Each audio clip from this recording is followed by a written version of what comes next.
Weekend के वार में सलमान खान रजत दलाल की क्लास लेते नजर आ रहे हैं। दोस्तों, जैसे कि आपने प्रोमो में देखा होगा कि सलमान खान वहां पर रजत दलाल को बोलते नजर आ रहे हैं कि भाई मैं यहाँ हूं और मेरी पहुंच वहां तक है, ये सारी चीजें जो आप कर रहे हैं ये सही नहीं है।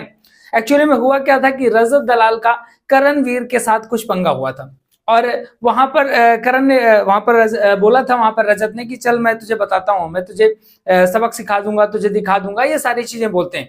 और करण इस मामले को बार बार रजत को पिंच करते नजर आते हैं। रजत जहां भी बैठता है बोलते हैं चल तू बता क्या बताएगा, तू कर, अभी करेगा या बाहर करेगा, क्या करेगा, ये सारी चीजें करण बोलते नजर आते हैं। और करण इसके बाद उसको बैठाल करके अपनी पहुंच बताते हैं कि माँ मेरी पॉलिटिकल इन्वॉल्व है, दिल्ली में सोशल वर्क करती है, महिलाओं के लिए ये काम करती हैं, मेरे ताऊ ये हैं, मेरे ताया ये हैं, मेरी नानी ये हैं, मेरे नाना कमिश्नर हैं, कोई फलाना है ढिमकाना है, ये सारी चीजें अपनी पहुंच और अपना रुतबा बताते नजर आ रहे हैं करणवीर मेहरा। तो वहां पर रजत दलाल उस समय तो कुछ नहीं कहते, लेकिन बाद में वो दिग्विजय से बोलते नजर आते हैं कि भाई ये मेरे से बोल रहा था ये सारी चीजें, तो अगर तेरी यहां तक पहुंच है तो मेरी यहां तक है, वो अलग अलग स्तर से हो सकती है। इसी बारे में वहां पर रजत दलाल की क्लास सलमान खान लगाते नजर आ रहे हैं कि भैया इससे बाहर निकलो। कब तक ये धमकी धमकी वाला खेल चलता रहेगा कि मैं बाहर ऐसा हूं, मैं मेरा यहां तक पहुंच है वहां तक है। मे भी इसमें सलमान खान ने करणवीर मेहरा को भी कुछ ना कुछ घुट्टी थोड़ी बहुत पिलाई होगी, क्योंकि करणवीर मेहरा भी वहां पर ये सारी चीजें अपनी पहुंच बताते नजर आए। और इस बारे में मैंने पहले भी वीडियो में बताया था कि 100% सलमान खान इस मुद्दे को जरूर वीकेंड के बारे में उठाने वाले हैं, जिस तरीके से ये सारी चीजें चल रही हैं।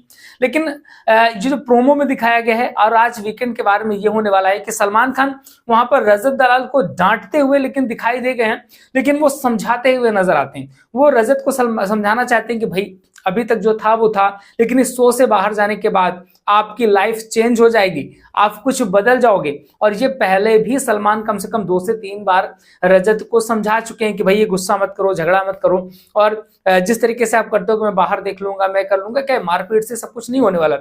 उनका मतलब है कि आप भाई घर वालों से बना के रखो, अगर आप टॉप 5 पे पहुंचते हो या टॉप 3 में पहुंचते हो उस समय आपको घर वालों की जरूरत पड़ेगी। अगर आप सबसे पंगा कर लेते हैं तो फिर उस समय आपको कौन सपोर्ट करेगा, क्योंकि उस टाइम पे जब कम सदस्य बचते हैं तब क्या होता है कि घर के लोग ही इवेक्ट करते हैं, घर के लोगों को इवेक्शन का मौका दिया जाता है। ऐसी कंडीशन में आप बाहर हो सकते हैं। तो इन सारी चीजों से बचाने के लिए सलमान खान समझाते नजर आ रहे हैं, कह रहे हैं भाई आप यहां से निकलोगे, आप बार बार अपने केसेस की बात करते हो कि मेरे ऊपर ये केस है, मेरे ऊपर वो केस, तो मेरे ऊपर भी केसेस हैं, लेकिन मैंने इन सब मुद्दों में बात नहीं करी और मैं यहाँ पर सक्सेसफुल खड़ा हूं। तो आप उन सारी चीजों के बारे में बात ही क्यों करते हो, उन मुद्दों में बात मत करो। वहां पे समझाते नजर आते हैं कि life will change after big boss. आप बिग बॉस से बाहर निकलोगे तो आपकी जीवन बदल चुका होगा, आप कुछ और बन के निकलो। लेकिन अगर आप वहां पर कई बार दिग्विजय ने भी समझाया तो रजत बोलता है कि नहीं क्या तू मतलब ऐसे ही करेगा, बाहर जाने के बाद भी यही सब करेगा, तो बोलते हैं हाँ मैं और भी शिद्दत के साथ करूंगा। मतलब उसका अपना एक अलग पॉइंट ऑफ व्यू रहता है कि नहीं मुझे तो वही करना है, जो मेरी मर्जी होगी मैं वो करूंगा, मैं तो ऐसे आ गया हूँ बिग बॉस हाउस में। तो ये चीजें सलमान समझाते नजर आ रहे हैं कि भाई समझ जाइए आप गलतियां कर रहे हैं। तो यहाँ पर काफी फेवर भी करते नजर आएंगे रजत दलाल का, और डांट लगाते भी नजर सलमान खान आ रहे हैं। बाकी बिग बॉस 13 हाउस में क्या क्या हो रहा है, एक एक अपडेट लगातार आपको हम अपने इंस्टाग्राम पेज पे दे रहे हैं। इंस्टाग्राम हैंडल है हमारा द गुप्तचर 2.0, उसको फॉलो जरूर कर लीजिएगा, क्योंकि वहां पर रील्स के माध्यम से अपडेट दे देते हैं। बाकी चैनल के साथ जुड़े रहिए, देखते रहिए द गुप्तचर।